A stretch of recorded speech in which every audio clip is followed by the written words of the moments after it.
বাংলাদেশে নিষিদ্ধ ঘোষিত সংগঠন, নতুন টার্ম, ডক্টর ইউনূস সরকারের নতুন অবদান বলতে পারেন এবং নতুন আবিষ্কার।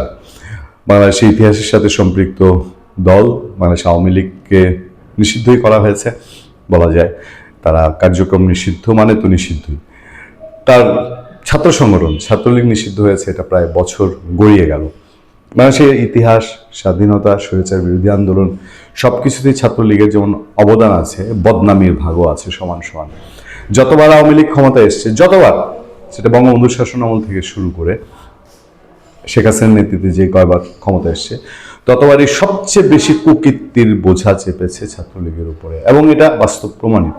ছাত্রলীগ তার মাঠ পর্যায়ের নেতৃত্ব কন্ট্রোল করতে পারেনি, মাঠ পর্যায়ের সাংগঠনিক ভিত্তি এবং তার যে আদর্শ, সেই আদর্শ প্রতিফলন করতে পারেনি। ছাত্রলীগ স্বাধীনতার চেতনায় উজ্জীবিত হয়ে সাধারণ ছাত্রদের উপকারে উল্লেখযোগ্য কোনো ভূমিকা রাখতে পারেনি, মানে বলার মতন ভূমিকা রাখতে পারেনি। কিন্তু তারপরেও ওই যে হাতি মূল্যে লাখ টাকা, ছাত্রলীগ তো ছাত্রলীগ।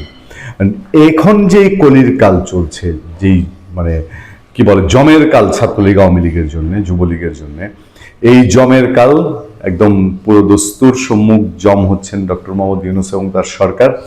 সেই জমের কালে এসে ছাত্রলীগের প্রতিষ্ঠাবার্ষিকী পালন, এবং সেটা ঢাকার শহরে একটা প্রাইভেট ইউনিভার্সিটিতে, একটু মনে হয় কোথায় মনে হয় যে ওর বাবা সাংঘাতিক সাহসী বেটারা তো মানে বেশ মানে আছে, হিম্মত কিছু আছে, আর নাহলে এটা হওয়ার কথা না। তেমন একটা খবর আমাদের সামনে। ঢাকার সাভারে নিষিদ্ধ ঘোষিত ছাত্রলীগের প্রতিষ্ঠাবার্ষিকী পালন করায় সিটি ইউনিভার্সিটির 5 শিক্ষার্থীকে আটক করেছে পুলিশ।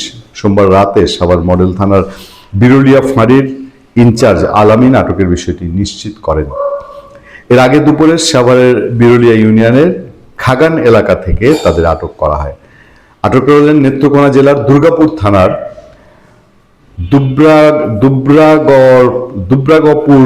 দুর্গাপুর গ্রামের, এটা দুর্গাপুর হবে, দুর্গাপুর গ্রামের আবু তাহেরের ছেলে তানভীর আহমেদ, টাঙ্গাইলের ছেলে হচ্ছে পার্থ হায়দার, কক্সবাজারের অমিত বিশ্বাস, ভোলার নাইম ইসলাম আর পাবনার ছেলে আব্দুর রহমান। তারা সবাই সিটি ইউনিভার্সিটির বিভিন্ন বর্ষের শিক্ষার্থী। সাভার মডেল থানা বিরুলিয়া ফাঁড়ির ইনচার্জ আলামিন বলেন, শনিবার দিবাগত রাতে সিটি ইউনিভার্সিটির মকবুল হোসেন হলের ভেতরে নিষিদ্ধ ঘোষিত ছাত্রলীগের প্রতিষ্ঠাবার্ষিকী কেক কেটে পালন করে। হিম্মত আছে বলতে হবে। পরে রবিবার সকালে সিটি ইউনিভার্সিটির registrar professor Mir Akhtar Hossain Savar model থানায় একটি লিখিত অভিযোগ দেন। এরপরে দুপুরে সাভারের বিরুলিয়া ইউনিয়নের খাগান এলাকায় অভিযান চালিয়ে তাদের আটক করা হয় বলে জানান পুলিশের কর্মকর্তা। আমার ধারণা এই ছেলেগুলা মানে বেশি ইমোশনাল হয়ে গেছে, তাদের যে সংগঠন, সেই সংগঠনের প্রতি অতিরিক্ত ইমোশনাল হয়েছে। মানে এই যুগকালটা ঠিক বুঝতে পারে নাই, যুগকাল বুঝতে পারে নাই। এবং এখন যে আসলে জয় বাংলা বলা অপরাধ, এখন যে আসলে জয় বঙ্গবন্ধু বলা অপরাধ, হ্যাঁ, এগুলা ওরা বোধহয় ইমোশনের কারণে, ইমোশনের ঠেলা, ইমোশনের চাপে ভুলে গেছে। ফলে জানি না কতদিনের জন্য, কারণ ছাত্রলীগ, যুবলীগ, আওয়ামী লীগ রাজনৈতিক পরিচয়ে যদি শ্রীঘরে এখন ঢুকতে হয় একবার, ওই 14 শিখের ভেতরে ঢুকলে সেখান থেকে বের হওয়া খুব মুসিবত। এই কালে বের হতে পারবে কিনা এই ছেলেগুলা, তাদেরকে বোধহয় অন্য কোনো নির্দেশনা অনুযায়ী তারা এটা পালন করেছে কিনা আমি জানি না।